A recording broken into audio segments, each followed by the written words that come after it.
Hey learners, welcome back to my channel. So in the last part of photosynthesis chapter, हमने ये पढ़ा था कि C3 साइकिल कैसे होती है और C4 साइकिल कैसे होती है और हमने ये सीखा था कि C4 साइकिल के अंदर फोटो रेस्पायरेशन होने की कोई भी चांसेस नहीं होते हैं और C3 प्लांट्स में अगर ऑक्सीजन की प्रेजेंस ज़्यादा है as compared to CO2 so photorespiration occur होता है। तो आज हम ये पढ़ने वाले हैं कि फोटो रेस्पायरेशन एक्चुअली में होता क्या है और क्यों हम फोटो रेस्पायरेशन नहीं होना देना चाहते हैं, हम क्यों फोटो रेस्पायरेशन से बचना चाहते हैं और हम क्यों C4 प्लांट्स को प्रेफर करते हैं। तो ये सारी चीज़ें फोटो रेस्पायरेशन के क्या लॉसेस है वो हम आज इस लेक्चर में कंप्लीट करने वाले हैं और उसके बाद हम देखेंगे factor affecting rate of photosynthesis. So let's begin. So first of all, we are going to study about the photorespiration and its losses. So this process creates an important difference between C3 and C4 plants. क्योंकि हमने last video में यही बात की थी कि C3 और C4 में मेन डिफरेंस क्या है कि C4 में photo respiration does not occur and C3 में फोटो रेस्पायरेशन occurs. So ये एक इम्पॉर्टेंट डिफरेंस बनाता है between C3 and C4 plants. अब जो फर्स्ट स्टेप होता है, ठीक है, हमारा कैल्विन पाथवे जो हमने C3 साइकिल पढ़ा है उसका फर्स्ट स्टेप क्या होता है कि RUBP जो कि हमारा कार्बन एक्सेप्टर होता है, कार्बन डाइऑक्साइड जो होता है उसको एक्सेप्ट करने का काम RUBP करता है जो कि 5 कार्बन होता है। इसके साथ आकर CO2 जुड़ता है in the presence of Rubisco जो कि हमारा एंजाइम है और ये 2 PGA के मॉलिक्यूल बनाता है, मतलब फॉस्फोग्लिसरिक एसिड के 2 मॉलिक्यूल्स ये बनाता है क्योंकि 5 कार्बन RUBP में होती है, 1 कार्बन CO2 की आ जाती है, तो मिलकर ये 3 कार्बन के 2 मॉलिक्यूल बनाता है। ये हमारी फर्स्ट स्टेप है कैल्विन पाथवे की, मतलब जब C3 साइकिल नॉर्मल ऑकर होती है in the presence of CO2। ठीक है, रुबिस्को हमारा मोस्ट अबंडेंट एंजाइम है, ये हम बायोमोलिक्यूल्स वाले चैप्टर में भी पढ़ते हैं कि most abundant enzyme in the world कौन सा है, रुबिस्को। ठीक है, तो अब रुबिस्को जो है उसका फुल फॉर्म है राइबुलोज बिस फॉस्फेट और इसके बाद ये C का फुल फॉर्म है कार्बोक्सिलेज और O का फुल फॉर्म है ऑक्सीजिनेज। मतलब कि हर एंजाइम, जो एंजाइम होता है ना, वो क्या करता है, किसी भी सबस्ट्रेट को प्रोडक्ट में कन्वर्ट करने का काम करता है। ठीक है, ये सबस्ट्रेट से जुड़ता है और प्रोडक्ट में उसको कन्वर्ट करता है। तो इसके पास दोनों बाइंडिंग साइट है, फॉर ऑक्सीजन भी है और फॉर कार्बन डाइऑक्साइड भी है। अब ये किससे बाइंड करता है, वो concentration of oxygen and carbon dioxide at that medium at that place, उससे डिसाइड होता है कि ये ऑक्सीजनेज वाली एक्टिविटी शो करेगा या कार्बोक्सिलेज वाली एक्टिविटी शो करेगा। ठीक है, इसकी वैसे अगर दोनों का CO2 और O2 का कॉन्सेंट्रेशन बराबर है तो इसकी एफिनिटी ज़्यादा होती है CO2 के लिए। ठीक है, बट अगर O2 का कॉन्सेंट्रेशन ज़्यादा है तो ये O2 से जुड़ जाएगा, CO2 का ज़्यादा है तो CO2 से जुड़ेगा, दोनों का बराबर है तो इसकी ग्रेटर एफिनिटी है फॉर CO2। ठीक है, इसीलिए जो बाइंडिंग है CO2 और O2 की, ये एक तरह का कॉम्पिटिशन है। ठीक है, एक तरह का कॉम्पिटिटिव बाइंडिंग होती है। ठीक है, अब रिलेटिव कॉन्सेंट्रेशन ऑफ O2 और CO2 पे ये बात डिपेंड करती है कि ऑक्सीजनेज की तरह काम करेगा या कार्बोक्सिलेज की तरह काम करेगा। ठीक है, अब हमने ये पढ़ा था कि C4 प्लांट्स में तो फोटो रेस्पायरेशन होता ही नहीं है। वो इसलिए नहीं होता है क्योंकि उसमें जो हमारी कैल्विन साइकिल होती है वो बंडल शीथ सेल्स में ऑकर होती है और बंडल शीथ सेल्स के अंदर किसी भी तरह से ऑक्सीजन नहीं जा सकती है, इसीलिए वहाँ पर सिर्फ कार्बन डाइऑक्साइड जाती है, वो ऑक्जेलिक एसिड से ब्रेक होकर सिर्फ कार्बन डाइऑक्साइड ही प्रेजेंट होती है बंडल शीथ सेल्स में। इसीलिए जो C4 प्लांट्स है उसमें किसी भी तरह से फोटो रेस्पायरेशन नहीं होता है। बट अगर हम बात करें C3 प्लांट्स की तो इसमें कुछ O2 जो होता है वो बाइंड करता है रुबिस्को से। ठीक है, और उससे क्या होता है, कार्बन डाइऑक्साइड का जो हम फिक्सेशन कर रहे थे वो डिक्रीज हो जाता है। ठीक है, अभी तक हमने क्या पढ़ा था C3 साइकिल में कि कार्बन डाइऑक्साइड का फिक्सेशन होता है RUBP के साथ और वो 2 मॉलिक्यूल्स ऑफ 3 PGA बना देता है। बट अगर ऑक्सीजन बाइंड कर जाए उस रुबिस्को एंजाइम के साथ तो CO2 का फिक्सेशन कम हो जाता है। ठीक है, ये RUBP अगर ऑक्सीजन के साथ बाइंड कर दे तो ये फिर 2 मॉलिक्यूल बनाती है, पर उसमें एक मॉलिक्यूल होता है फॉस्फोग्लिसरेट और एक मॉलिक्यूल होता है फॉस्फोग्लाइकोलेट। ठीक है, अब इसका क्या मतलब, क्योंकि RUBP में कितने कार्बन थे, 5 कार्बन। अब O2 के साथ अगर वो बाइंड करे तो O2 में तो कोई भी कार्बन नहीं है, तो फिर ये 5 कार्बन में से ही 3 कार्बन का तो फॉस्फोग्लिसरेट मतलब PGA बन जाएगा और 2 कार्बन का फॉस्फोग्लाइकोलेट बन जाएगा। ठीक है, फॉस्फोग्लाइकोलेट बन जाएगा। तो ये फ़र्क आ जाता है जब CO2 बाइंड करता है और जब O2 बाइंड करता है। जब CO2 बाइंड करता है RuBP के साथ इन प्रेजेंस ऑफ रुबिस्को तो 3PGA के 2 मॉलिक्यूल बनते हैं, और जब O2 बाइंड करता है RuBP के साथ तो 1 मॉलिक्यूल ऑफ 3PGA और 1 मॉलिक्यूल ऑफ फॉस्फोग्लाइकोलेट जिसमें 2 कार्बन प्रेजेंट होते हैं। और इसी पाथवे को हम क्या बोलते हैं? Photo respiratory pathway. अब इसके आगे पूरा ये पाथवे चलता है बट वो हमारे एनसीईआरटी में नहीं है, तो it's not our concern. But हमें ये फर्स्ट स्टेप तो याद होनी चाहिए कि O2 के साइड बाइंड करके एक PGA और एक फॉस्फोग्लाइकोलेट 2 कार्बन का बनता है। अब फोटो रेस्पिरेटरी पाथवे हम क्यों नहीं करना चाहते हैं, हम क्यों इससे बचना चाहते हैं? इसके लॉसेस में ये होता है कि इससे ना तो हमारा शुगर बन रहा है, जो हमारा मेन पर्पस ग्लूकोज बनाना है तो वो ग्लूकोज भी इससे नहीं बन रहा है, और ना ही इससे कोई ATP बन रहा है, बल्कि ये यूटिलाइजेशन कर लेता है। हमारी जो ATP फॉर्म हुई थी उसका यूटिलाइजेशन करके ये CO2 को भी रिलीज कर देता है। मतलब हमको CO2 का फिक्सेशन करना है, ठीक है, जिससे कि हम ग्लूकोज बना पाए। ये तो CO2 को क्या कर देता है? फोटो रेस्पिरेटरी पाथवे रिलीज कर देता है, और साथ साथ यूटिलाइजेशन ऑफ ATP भी कर लेता है, और कोई नया ATP बनाता भी नहीं है और शुगर भी नहीं बनाता है। तो एक तरह से कंप्लीट लॉस पाथवे होता है ये फोटो रेस्पिरेटरी पाथवे।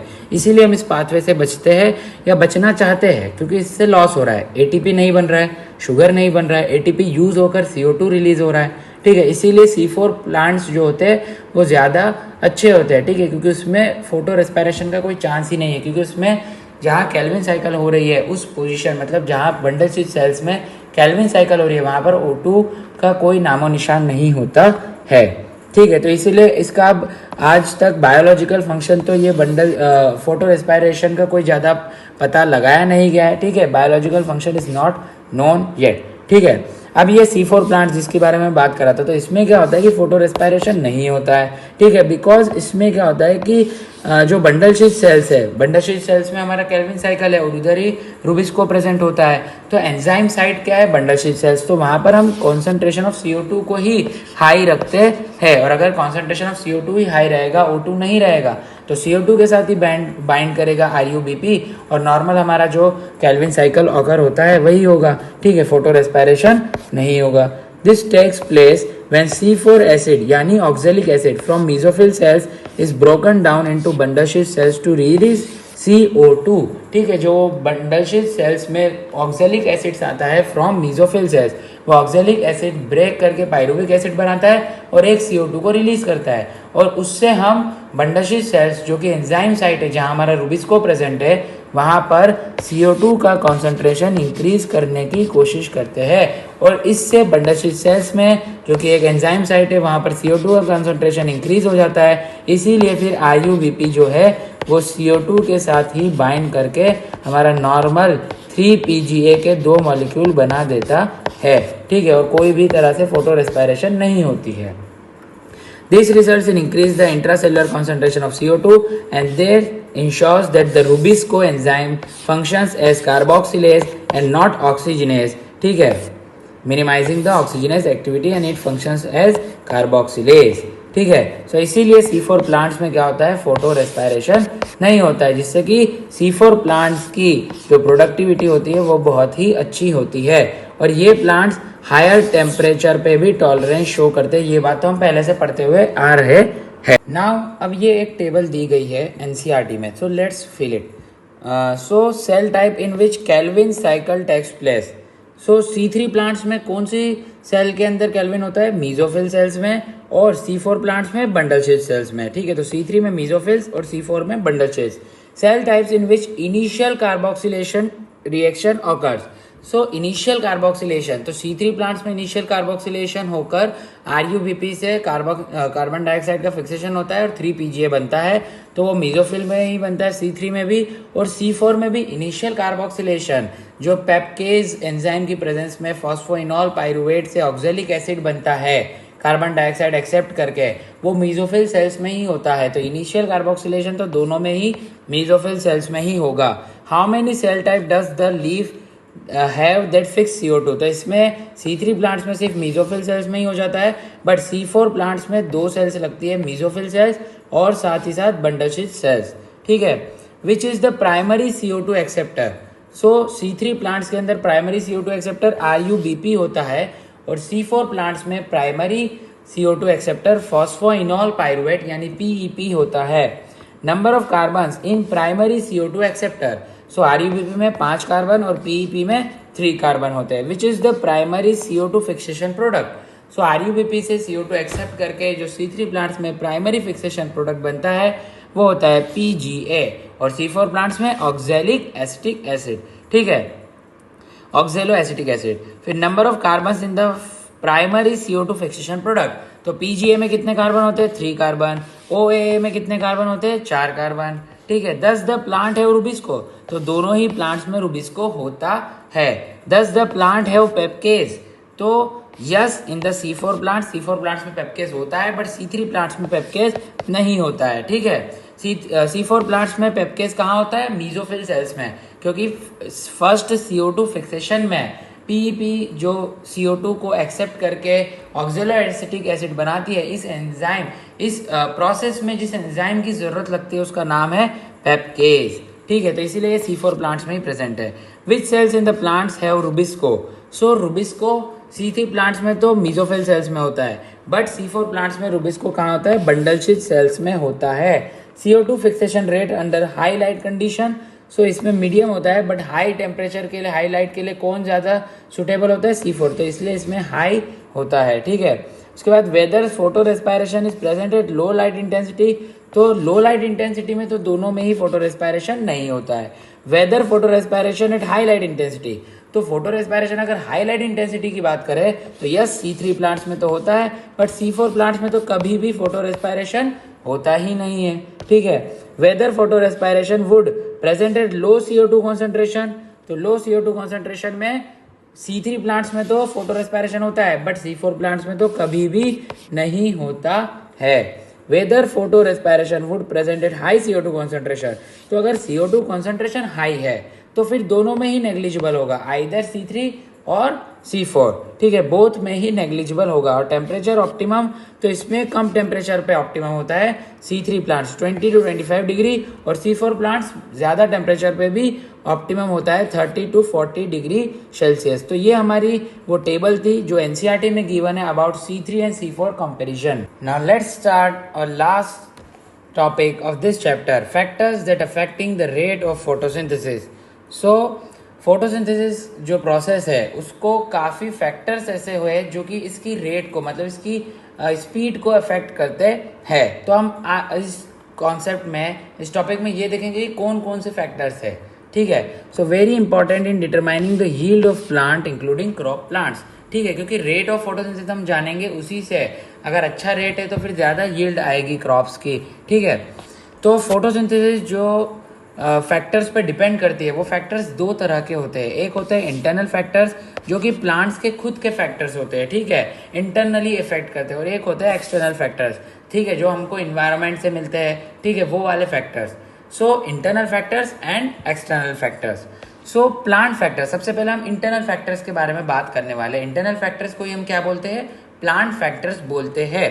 सो फर्स्ट, प्लांट फैक्टर्स या इंटरनल फैक्टर्स इंक्लूड्स नंबर, मतलब लीव्स का नंबर कितना है, साइज, एज, ठीक है, orientation of leaves, mesophyll cells का नंबर कितना है, क्लोरोप्लास्ट कितने हैं, और internal CO2 concentration and amount of chlorophyll. So ये सारे हमारे क्या है, इंटरनल या प्लांट फैक्टर्स है। एक बार फिर से देख लेते हैं, number, size, age of the plant, orientation of leaves, mesophyll cells का नंबर, क्लोरोप्लास्ट का नंबर, इंटरनल CO2 का कॉन्सेंट्रेशन और अमाउंट ऑफ क्लोरोफिल। ये सारे इंटरनल फैक्टर्स है which affect the rate of photosynthesis, है ना। And this all factors are known as plant factors which are dependent on the genetic predisposition and the growth of the plant.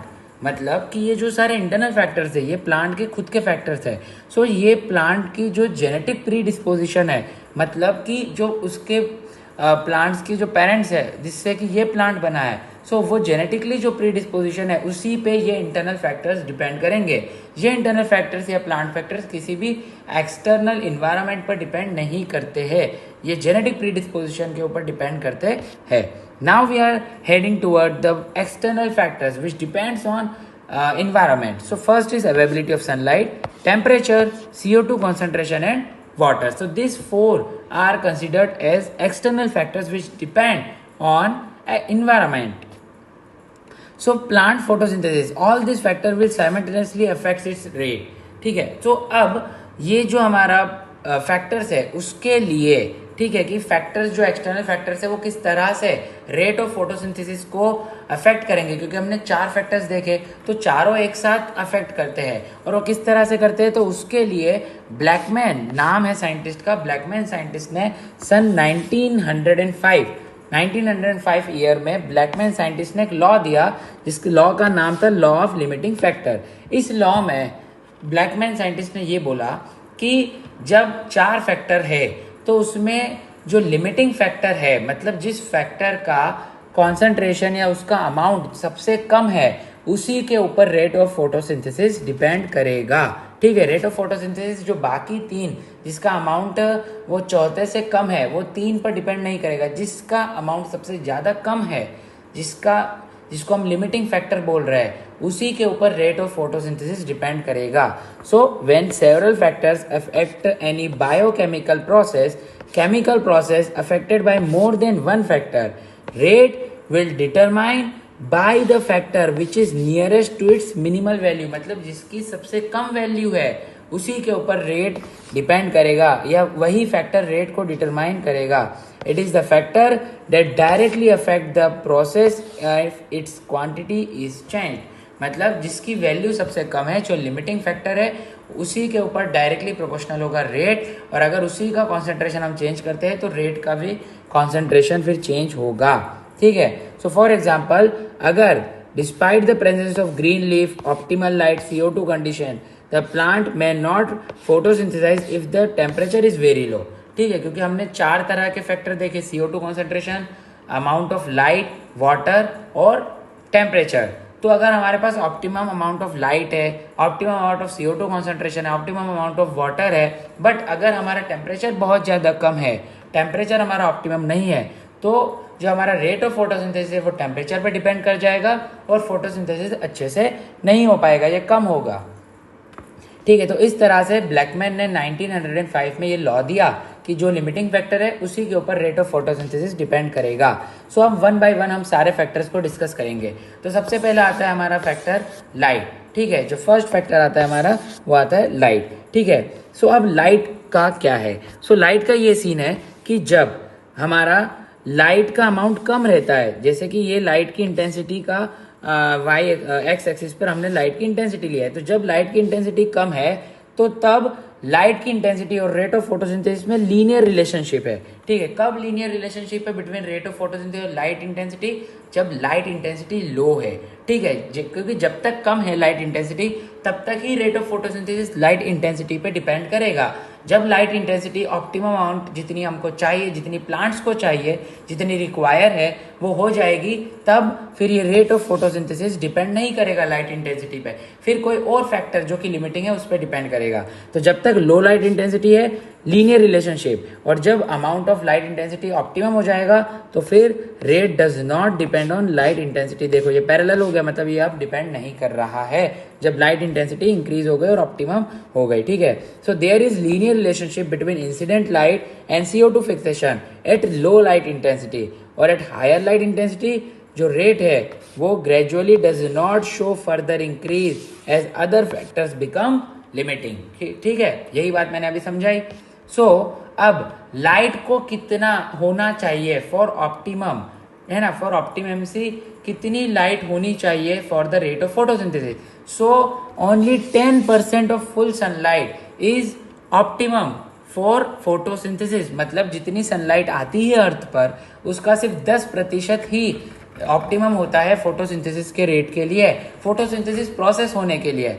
सो इसीलिए light minimum हो, light limiting factor हो, ऐसा होना ही बहुत rare होता है। बस कुछ प्लांट्स, जैसे कि जो प्लांट शेड्स में, मतलब किसी की छाया में ग्रो कर रहे हैं या डेंस फॉरेस्ट में ग्रो कर रहे हैं, तो उनको कभी लाइट की कमी हो सकती है, वरना तो लाइट सिर्फ 10% ही रिक्वायर है ऑफ फुल सनलाइट। सो इसीलिए लाइट जो लिमिटिंग फैक्टर है वो बहुत ही रेयर होता है। So light is rarely a limiting factor in nature. और जब लिमिटिंग फैक्टर होगा, जब लो लाइट इंटेंसिटी होती, तो तब ये डायरेक्ट लीनियर रिलेशनशिप होगा, और हाईलाइट इंटेंसिटी पर rate does not show further increase. ठीक है, अब हम बात करेंगे कार्बन डाइऑक्साइड कॉन्सेंट्रेशन की। ठीक है, CO2 कॉन्सेंट्रेशन पर किस तरह से हमारा रेट डिपेंड करता है ऑफ फोटोसिंथेसिस। सो CO2 ही हमारा मेजर लिमिटिंग फैक्टर है फॉर फोटोसिंथेसिस। ठीक है, सो अगर हमारा ये क्वेश्चन आ जाए, ठीक है, कि मेजर लिमिटिंग फैक्टर कौन है फोटोसिंथेसिस का, amount of light, CO2 concentration, temperature या water.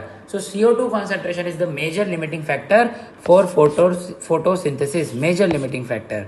So concentration of CO2 अगर बहुत कम है, मतलब बहुत कम होता है CO2 का कॉन्सेंट्रेशन एटमॉस्फेयर में, बिटवीन 0.03 टू 0.04% होता है। इतना कम अमाउंट ऑफ CO2 प्रेजेंट है कहाँ पर, हमारे एटमॉस्फेयर में। इसीलिए ही CO2 मेजर लिमिटिंग फैक्टर है फोटोसिंथेसिस के लिए, क्योंकि सबसे कम जो मिलता है हमको एटमॉस्फेयर से वो CO2 ही मिलता है। ठीक है, अब इसमें भी हमारे दो तरह के प्लांट्स है, एक है हमारा C3 और एक है हमारा C4।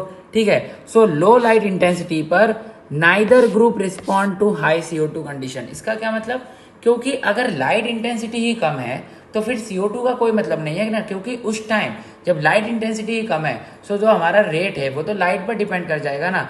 सो इसीलिए CO2 कंडीशन से उस टाइम जब लाइट इंटेंसिटी कम है तब कोई भी फर्क नहीं पड़ेगा CO2 कंडीशन से, क्योंकि तब लिमिटिंग फैक्टर हमारा राइट रहेगा। जब लाइट हाई हो जाएगी, मतलब जब हाई लाइट इंटेंसिटी हो जाएगी, ऑप्टिमम अमाउंट ऑफ लाइट हो जाएगी, दो जो C3 और C4 प्लांट्स है वो दोनों इंक्रीज शो करेंगे in the rate of photosynthesis with the high CO2 condition, क्योंकि हमारे अमाउंट जो ऑफ CO2 जो है इन एटमॉस्फेयर वो बहुत कम है। ठीक है, अगर हम CO2 को बढ़ाएंगे तो C3 और C4 दोनों ही रेट ऑफ फोटोसिंथेसिस को इंक्रीज करेंगे एट हाई लाइट इंटेंसिटी। ठीक है, अगर लो लाइट इंटेंसिटी है तो CO2 कंडीशन से फर्क ही नहीं पड़ता है, तब तो लिमिटिंग फैक्टर लाइट हो जाएगा, तो लाइट पर डिपेंड कर जाएगा। बट जब ऑप्टिमम अमाउंट ऑफ लाइट है तो अगर हम CO2 कॉन्सेंट्रेशन बढ़ाएंगे तो C3 और C4 प्लांट्स में जो रेट ऑफ फोटोसिंथेसिस है वो भी इंक्रीज होगी। ठीक है, अब कितना अमाउंट ऑफ CO2 रिक्वायर है C3 के लिए और रिक्वायर है C4 के लिए। ठीक है, तो C4 प्लांट्स के लिए 360 और C3 प्लांट्स के लिए 450 रिक्वायर है। ठीक है, और अभी जो हमारा करंट है वो 380 के अराउंड है इन एटमॉस्फेयर। सो इसीलिए एटमॉस्फेयर में अभी जितना अवेलेबल है वो किसके लिए, कौन से प्लांट्स के लिए लिमिटिंग है, C4 की C3, तो वो C3 के लिए लिमिटिंग है, क्योंकि C3 को 450 चाहिए और करंटली उतना अवेलेबल नहीं है, और करंटली जितना अवेलेबल है उतना C4 के नीड के अकॉर्डिंग अवेलेबल है करंटली, बट C3 के नीड के अकॉर्डिंग अवेलेबल नहीं है in the atmosphere CO2 concentration. इसीलिए जो करंट लेवल ऑफ CO2 है इन एटमॉस्फेयर वो लिमिटिंग है C3 प्लांट्स के लिए। कौन से प्लांट्स के लिए, C3 प्लांट्स के लिए करंट CO2 कॉन्सेंट्रेशन लिमिटिंग है। सो हमारे जो C3 प्लांट्स है वो रिस्पॉन्ड करते हैं हायर CO2 कॉन्सेंट्रेशन को। ठीक है, so showing increase rate of photosynthesis leading to higher productivity and used for some greenhouse crop. अब ग्रीन हाउस क्या होता है, तो ग्रीन हाउस जो होता है उसमें हम CO2 कॉन्सेंट्रेशन को इंक्रीज करते हैं, तो CO2 कॉन्सेंट्रेशन इंक्रीज होता है तो C3 प्लांट्स की यील्ड भी इंक्रीज होती है। ठीक है, तो कौन सी दो ग्रीन हाउस क्रॉप्स है जो कि हम यूज करते हैं, तो उसका हमको एग्जाम्पल याद करना पड़ेगा, टोमेटो एंड बेल पेपर। ठीक है, so this is all about CO2 concentration. अब हम आ जाते हैं टेम्परेचर पर। टेम्परेचर और वाटर काफ़ी आसान है। ठीक है, सो टेम्परेचर का इफेक्ट ज़्यादा कौन सी रिएक्शन पर पड़ता है, डार्क रिएक्शन की light reaction. So dark reaction जो होता है वो ज़्यादा एंजाइमेटिक होती है, मतलब इसमें ज़्यादा एंजाइम्स का यूज़ होता है, इसीलिए टेम्परेचर कंट्रोल्ड होती है। कौन सी रिएक्शन, डार्क रिएक्शन। ठीक है, light reaction also temperature sensitive, they are affected to much lesser extent. ठीक है, लाइट रिएक्शन में भी एंजाइम है, वो भी टेम्परेचर से इफेक्ट होगी बट कम एक्सटेंट पर। डार्क रिएक्शन ज़्यादा एक्सटेंट पर टेम्परेचर से इफेक्ट होगी, क्योंकि डार्क रिएक्शन में ज़्यादा एंजाइम्स यूज होते हैं। अब जो C4 प्लांट्स है, ये हमने पहले ही पढ़ा है कि C4 प्लांट्स के लिए हायर टेम्परेचर ऑप्टिमम होता है और C3 प्लांट्स के लिए लोअर टेम्परेचर ऑप्टिमम होता है। C4 प्लांट्स हायर टेम्परेचर पर high rate of photosynthesis show करते हैं और C3 प्लांट्स के लिए लोअर टेम्परेचर ऑप्टिमम होता है। ठीक है, सो इसीलिए जो ट्रॉपिकल प्लांट्स होते हैं जिसमें कि हायर टेम्परेचर ऑप्टिमम होता है, और ट्रॉपिकल प्लांट्स हमारे कौन से होते हैं, C4 प्लांट्स। ठीक है, C4 प्लांट्स कौन से होते हैं, ट्रॉपिकल प्लांट्स होते हैं, और टेम्परेट प्लांट्स जो होते हैं वो lesser temperature then tropical is optimum, मतलब जितना टेम्परेचर ट्रॉपिकल को चाहिए, ठीक है, उससे कम टेम्परेचर चाहिए होता है टेम्परेट प्लांट्स के लिए। इसीलिए जो ट्रॉपिकल प्लांट्स है जिसमें हाई टेम्परेचर ऑप्टिमम है, यहाँ पर हमको ज़्यादातर C4 प्लांट्स ही देखने को मिलते हैं, क्योंकि C4 प्लांट्स के लिए हायर टेम्परेचर ऑप्टिमम होता है। और अब हम लास्ट बात करेंगे वाटर के बारे में। सो वाटर जो है वो डायरेक्टली इफेक्ट नहीं करता है रेट ऑफ फोटोसिंथेसिस को, ठीक है। वन ऑफ द रिएक्टेंट है ये जरूर लाइट रिएक्शन में वाटर, ठीक है। फोटोलाइसिस ऑफ वाटर के काम में आता है वाटर, बट ये डायरेक्टली इफेक्ट नहीं करता है on the plants for photosynthesis. ये इनडायरेक्टली इफेक्ट करता है। अब इनडायरेक्टली कैसे इफेक्ट करता है, तो जब वाटर की कमी हो जाती है, जब वाटर स्ट्रेस कंडीशन होती है, तो लीव्स क्या होती है उसमें स्टोमाटा क्लोज हो जाता है। उससे क्या होता है कि CO2 का जो अवेबिलिटी है वो कम हो जाती है, मतलब CO2 का कॉन्सेंट्रेशन इसने कम कर दिया।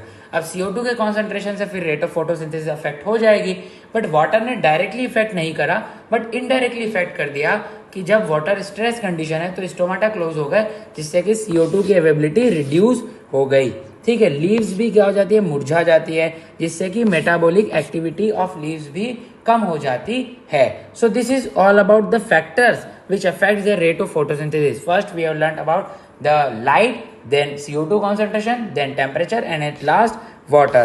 So this is all about the photosynthesis in higher plants. Hope you watch all the 3 parts of this chapter photosynthesis, and hope you understand each and every concept which will come in your NEET 2025. सो अगर आपको ये video अच्छी लगी हो, आपको सारे concept समझ में आए हो, so please like, share and subscribe my channel and share this videos, this important lectures with your friends, so that वो भी इनका बेनिफिट ले सके। Thank you so much for watching my video.